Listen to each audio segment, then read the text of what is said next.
The question is, why have the Chinese chosen this particular time to move?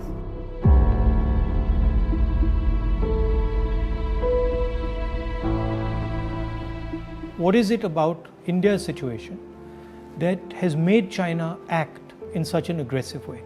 What is it about this moment in time that has allowed the Chinese to have the confidence that they can move against a country like India? And to understand that, you have to go into multiple spaces. Countries are protected not by one particular thing, but by a confluence of forces, by a confluence of systems. Okay? So a country is protected by its foreign relationships, it is protected by its neighborhood, it is protected by its economy, it is protected by the feeling that its people have, the vision that its people have. And what has happened over the last 6 years, that on all those areas, India has been disturbed and disrupted. And I'll cover each one of them. Let's start with foreign policy. Our relationship with the outside world used to be with multiple countries. We had a relationship with America, strategic partnership with America, I would say, and that is very important. We had a relationship with Russia, we had a relationship with Europe, and these countries used to help us maneuver in the world. Today, our relationship has become transactional. We have a transactional relationship with the United States. We have disturbed our relationship with the Russians. We have a transactional relationship with Europe. Now let's come to our neighborhood. Earlier, Nepal was a friend, Bhutan was a friend, Sri Lanka was a friend.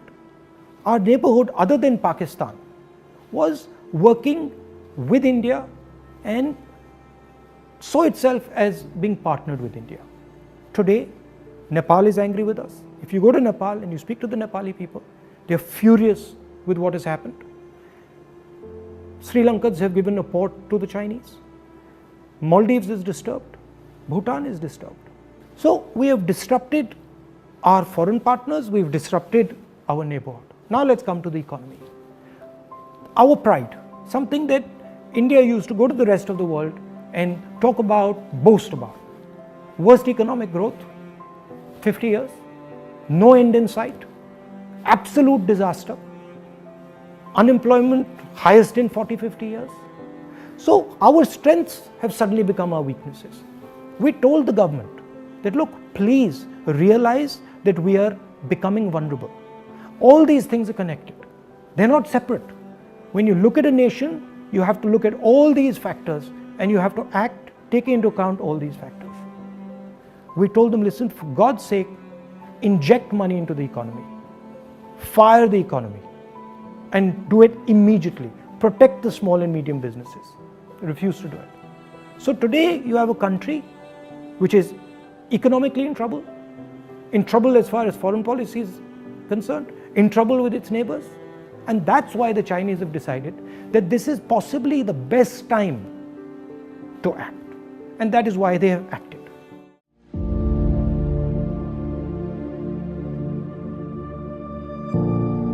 Chinese don't do anything without thinking about it strategically.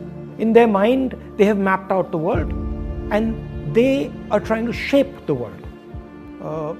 That's the scale of what they're doing. That is what Gwadar is, that is what Belt and Road is. It is a restructuring of the planet. So when you're thinking about the Chinese, you have to understand that that's the level at which they're thinking. Now, at the tactical level, they are trying to improve their position, whether it's Galwan, whether it's Demchok, or whether it's Pangong Lake. The idea is to position themselves. They are disturbed by our highway. They want to make our highway redundant. And if they're thinking larger scale, they want to do something with Pakistan in Kashmir. So it is not simply a border issue. It is a border issue designed to put pressure on the Prime Minister of India. And they are thinking of putting pressure in a very particular way. And what they are doing is they are attacking his image.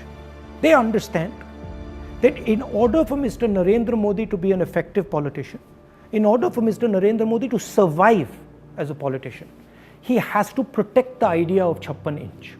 And this is the real idea the Chinese are attacking. They're basically telling Mr. Narendra Modi that if you do not do what we say, we will destroy the idea of Mr. Narendra Modi as a strong leader. Now the question is, how will Mr. Narendra Modi react? Will he take them on? Will he take on the challenge and say, absolutely not, I'm the Prime Minister of India, I do not care about my image, I'm going to take you on? Or will he succumb to them? The worry I have so far is that the Prime Minister has succumbed. The worry I have is that Chinese are sitting in our territory today, and the Prime Minister has said publicly that they're not, which to me tells me that he's worried about his image and he's defending his image. And if he allows the Chinese to understand that they can manipulate him because of his image, the Indian Prime Minister will no longer be worth anything for India.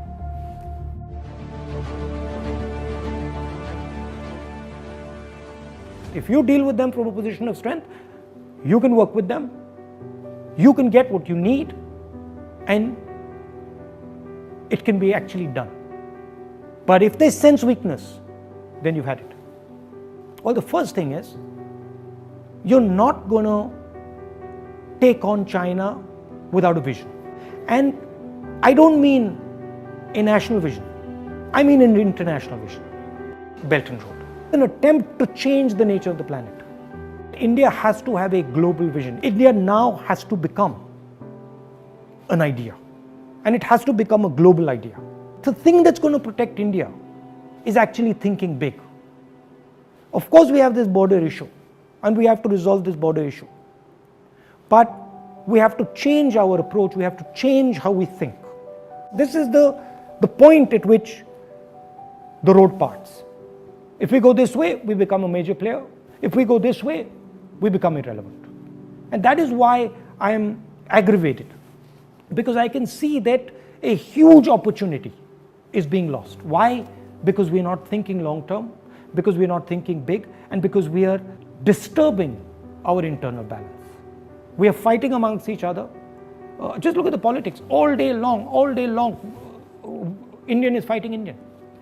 And it is because there is no clear-cut vision going forward. And I know that the Prime Minister is an opponent. My responsibility is to question him.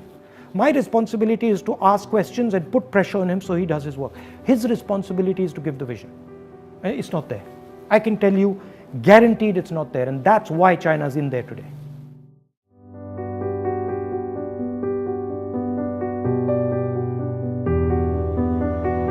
Now, it is pretty clear that the Chinese have entered our territory. This disturbs me. It makes, frankly, my blood boil. How can some other nation just come into our territory? Now, if you as a politician want me to keep quiet and lie to my people, when I'm absolutely convinced, I've seen the satellite photos, I speak to the ex-army people. If you want me to lie that the Chinese have not entered this country, I'm not going to lie. I simply will not do it. I don't mind if my whole career goes to hell, but I'm not going to lie. I think the people who are lying about Chinese entering our country are the people who are not nationalistic. I think the people who are lying and who are saying the Chinese are not in India, they are the people who are not patriotic.